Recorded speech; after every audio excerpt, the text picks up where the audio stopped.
Right, so now let's extend what we know to quartics. So for quartic equation, ax to the power 4 plus bx cubed plus cx squared plus dx plus e equals 0 has roots alpha, beta, gamma and delta. So this is our new one here. Then we know that it will factorise to, well, the equation will factorise to a multiple of x minus alpha, x minus beta, x minus gamma, x minus delta. Now we did this sort of similar before with the cubics where we multiplied all of these out. So what is going on behind the scenes here, although I'm not actually going to do it, is I'm timesing these two out. I'm getting x squared plus alpha beta minus alpha x minus beta x, which I'd then be timesing by x minus alpha, and then when I've worked all that out, I would then be timesing it by x minus delta. Sorry, something's beeping.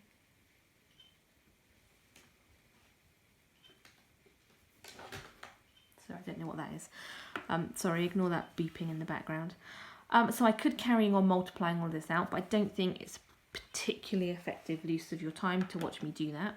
If I did do that, I would end up with x to the power of 4 minus alpha x cubed minus beta x cubed minus gamma x cubed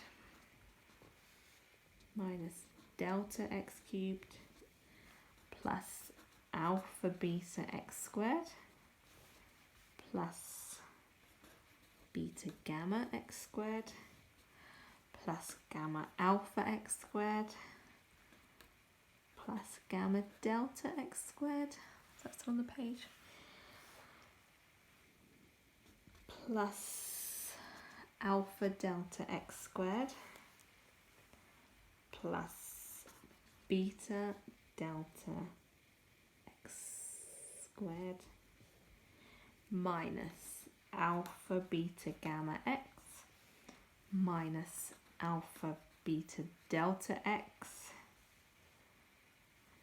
minus alpha gamma delta x minus beta gamma delta x plus, oh, just squash it on, alpha beta gamma delta. Now you are very welcome to carry on multiplying that out if you want to and verify that this is what you get. This is what you get, sorry, but when you expand all of that, this is what you end up with.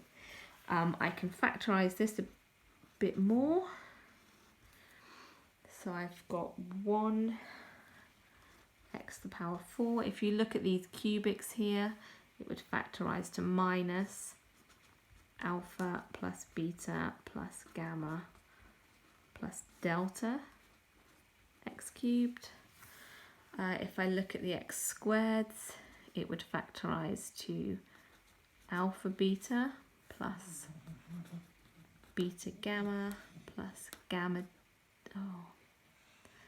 alpha plus gamma delta, 1, 2, 3, 4, and then this one here plus alpha delta, oh, and another one, plus beta delta, that's all of them, 6 x squared. So all of those different x squareds there, I'm going to go down the line here, minus alpha beta gamma, and then alpha beta delta,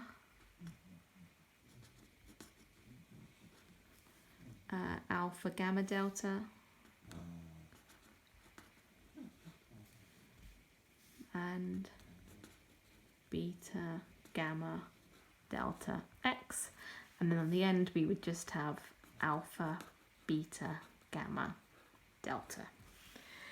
And then if we equated the coefficients on both sides, you could see that you could see that alpha, beta, gamma, delta. So the results we've got are alpha plus beta plus gamma plus delta is equivalent to minus b over A. Running out of room a little bit here. See that a bit better? That's our first result.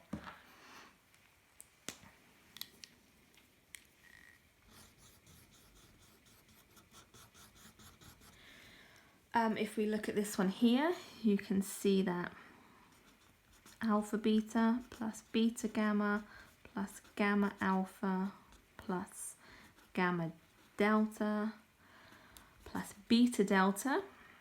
So that's all, that whole part there is equivalent to, it's the coefficient of x squared, so it's equivalent to C over A.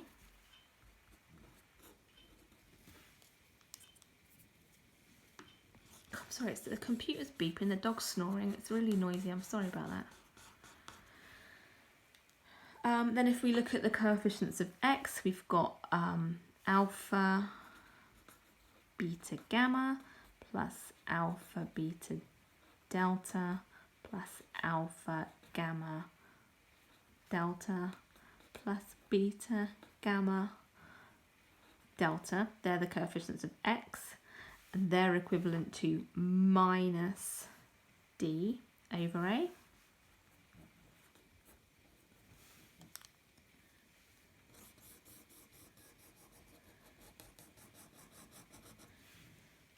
And the last one, which I'm going to put in, I'm going to squash that one in there because I've run out of room. So this is just the plain constant, which would be alpha, beta, gamma, delta. The plain constant is equivalent to E over A. So those are our 4 results for quartics. Now, this one's fine. These ones are a bit tedious to write out, so instead we can use shorthand for those ones. The shorthand for this one is all of the alphas. So that basically means all of the single terms. The shorthand for this one, call it the sum of the alpha betas, but it means all of the double terms. So it's 2 there, 2 there, 2 there, 2 there, 2 there.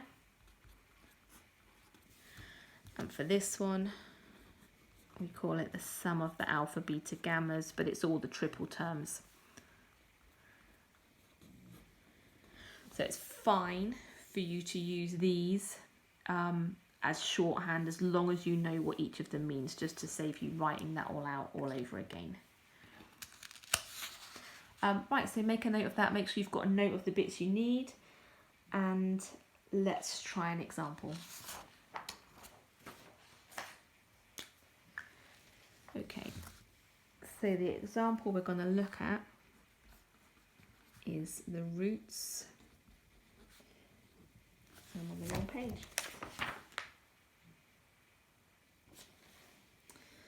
Sorry, I copied the wrong question. I was copying a cubic example. Right, let's try again. The quartic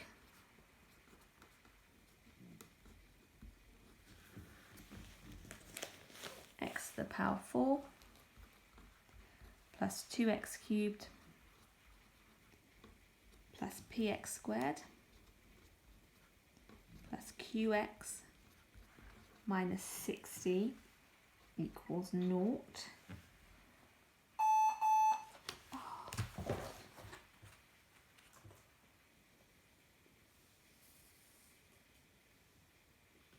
And there's something proper weird going on with my computer. Yikes. Okay, hopefully that'll sort itself out now. We'll have no more beeping. So the quartic, blah, blah, blah, blah, blah. Sorry, I've read all that already. Has roots.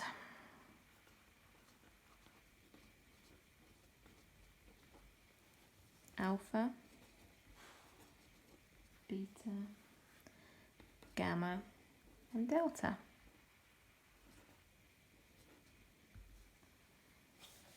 Given that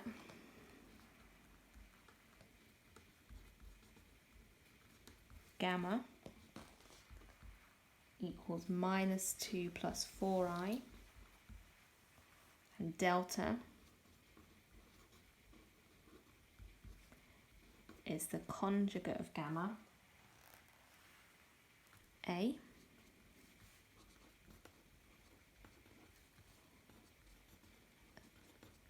show that alpha plus beta minus 2 equals 0, and alpha beta plus 3 equals 0. So that's part A. Hopefully that fits on the screen. And B, hence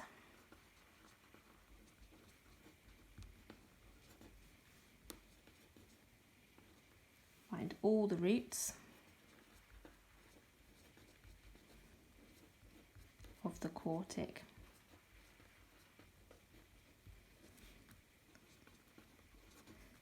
and the values of P and Q.